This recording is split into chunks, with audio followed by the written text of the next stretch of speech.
Hello and welcome to Business Standard Views of the Week. Why did consumer sentiments fall in December? How real is the GST boost? And how should the budget focus on recovering lost ground? Subscribe to Business Standard and read this week's top opinion pieces to find out. We start this episode with an analysis of the fall in the index of consumer sentiments in December. The index of consumer sentiments fell by 4.4%. The fall erased all the gains made during October and November. This sudden fall is surprising. In his latest column, Mahesh Vyas says the return to normalcy in December 2021 was celebrated by the affluent, but not by the rest. Households that earn over rupees 10 lakh a year saw their consumer sentiments rise by an impressive 12.8% in December, but they make up just 0.5% of all Indian households. Meanwhile, the poorest households, those that earned rupees 1 lakh or less in a year, saw the biggest fall in consumer sentiments of 20.7% in December 2021. They account for a little less than 45% of all Indian households. Vyas added that with the arrival of Omicron variant of COVID-19 in January, sentiments may get dampened across the income spectrum. That could delay the recovery of the Indian economy from the hit of COVID-19. Speaking of Omicron, the third wave of COVID has again brought to the fore the collective hypocrisy of the Indian political class. You had an unmasked Punjab Chief Minister Charanjit Singh Channi doing bhangra with a huge crowd of unmasked students at the lovely professional university, just before lecturing journalists that the state government would not spare anybody found breaking the COVID protocol. He was in good company, with everyone from the Delhi Chief Minister Arvind Kejriwal to Home Minister Amit Shah and Prime Minister Narendra Modi. All of them found flouting COVID protocols while at the same time warning citizens against violating COVID protocols. In his latest column, Shyamal Majumdar compares the political leaders with leaders in the corporate world. According to Majumdar, these CEOs enforce one set of rules for their company while operating under a different set of rules for themselves, just like a mask unfriendly, curfew loving political leaders. An organization under such a leader is doomed to settle for a culture of mediocrity and underperformance. Forget the short term successes, if any. Moving on to a subject that we've heard a lot of in the recent past. Taking off from the recent dispute between FMCG companies and the distributors, the latter asking for price parity with modern e commerce retailers, Kanika Datta highlights the human factor in retailing. In a latest column, Datta writes at length about the Indian retail policy and how, instead of focusing on livelihoods and consumers, governments have been exercised over a non issue foreign capital. Across the political spectrum, retail policy is being addressed from the point of view of vested interest, of domestic corporate retailers who are now asking for foreign direct investment, and politically powerful Kirana networks who think their businesses will vanish under the onslaught of organized retail and e commerce. In the meantime, everybody missed the grievances of multinational consumer goods distributors who are being undercut in the supply chain by the lower prices and better margins being offered to the emerging domestic B2B chains. Now let's talk about the share of GST collections in GDP.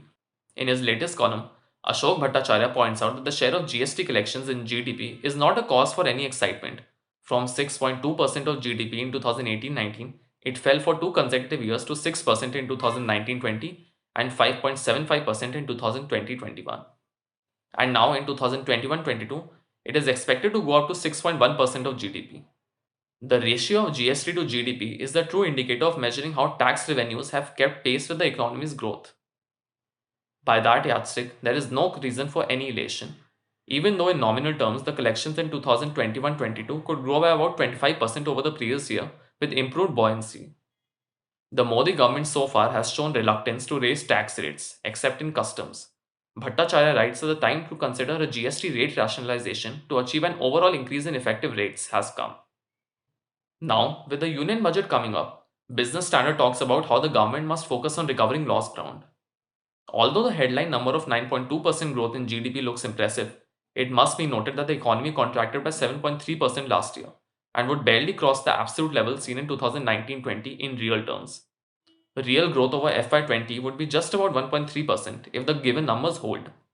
The focus of the budget, therefore, should be on attaining higher sustainable growth in the medium term, with underlying realities that the pandemic may continue to cause disruptions for some time, and the government will need to progressively bring down the fiscal deficit.